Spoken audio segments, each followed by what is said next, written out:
Bayangkan, dalam Perang Dunia Pertama, dua pihak saling menembaki antara satu sama lain. Namun, sampai suatu ketika, mereka berhenti berperang dan memilih untuk berdamai seketika hanya kerana mereka menghormati hari Krismas. Ya, inilah kisah benar di sebalik kejamnya Perang Dunia Pertama. Dan peristiwa yang luar biasa itu dikenali sebagai peristiwa Christmas Truce 1914. Hai, kembali lagi di dalam saluran Rafiq The Exploration. Hari ini saya akan menceritakan sedikit kisah istimewa memandangkan beberapa hari lagi kita akan menyambut hari Christmas yang penuh keagungan ini. Nama saya Rafiq dan saya akan menceritakan tentang sebuah kisah menarik tentang Christmas yang pernah menjadi sebuah hari perdamaian dalam benua Eropah yang pernah menjadi titik perdamaian walaupun seketika. Ketika itu, tahun 1914, mereka berperang sana sini di antara pihak Britain dan pihak Jerman dalam Perang Dunia Pertama. Mereka saling mendorong senapang mereka, menembak lawan dan mereka duduk di dalam parit yang senyap, yang bising, yang kotor, yang dapat menjejaskan kesihatan mereka. Mereka seperti seolah-olah sedang berhadapan di dalam neraka, terpaksa menerima serangan daripada musuh, terdedah kepada ancaman bahaya yang begitu nyata dan menyakitkan. Namun, semua kekacauan dan kekejaman ini seolah-olah berhenti pada 24 Disember 1914 yang ketika itu merupakan hari Krismas kepada seluruh dunia yang majoriti beragama Kristian. Ketika itu, dari dalam parit Jerman, mereka keluar, mereka menghiasi pokok Krismas, membawa sepanduk perdamaian dan menyanyikan lagu Silent Night yang merupakan lagu Christmas Jerman.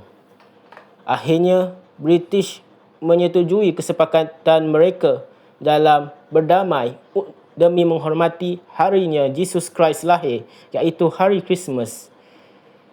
Akhirnya peristiwa ini dikenali sebagai Christmas Truce 1914. Ketika itu, suasana menjadi seperti seolah-olah damai. Mereka bermain bola, mereka berkongsi makanan, rokok, bahkan mereka bermain sambil memberi pengalaman dan cendekiawan. Suasana ketika itu boleh dikatakan seperti salah satu momen yang paling terbaik yang pernah mereka hadapi, yang pernah mereka rasakan. Mereka menghormati hari lahirnya Jesus Christ dan mereka menghormati kedamaian walaupun hanya seketika. Namun setelah peristiwa itu, mereka kembali berperang. Mereka kembali menembak senapang, menembak musuh-musuh yang ada di depan mereka. Namun, mereka menyadari satu hal. Meskipun perang berlangsung, meskipun ada konflik berterusan di dunia ini, namun masih ada hati dan niat untuk mengembalikan keadaan tersebut dengan kemanusiaan, dengan kekuatan dan solidariti umat manusia.